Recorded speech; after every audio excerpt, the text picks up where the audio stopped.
आज मला विशेष रूपाने कोल्हापूरच्या देवीचा आशीर्वाद घेण्याची संधी मिळाली।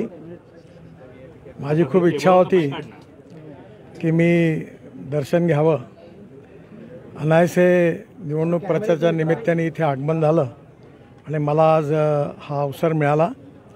मी देवीच्या चरणी एवढीच प्रार्थना केली आहे की आपल्या देशाला सुखी समृद्ध संपन्न व्हावा, विशेषतः गाव गरीब मजदूर शेतकरी यांचं कल्याण व्हावं आणि देशाचा आपला देश हा विश्वगुरू आहे तसा आर्थिकदृष्ट्याही पण जगातली तिसरी आर्थिक महासत्ता व्हावं आणि गरिबी भूकमरीपासून देशाला बेरोजगारीपासून मुक्ती मिळावी अशी देवीच्या चरणी प्रार्थना केली। नमस्कार।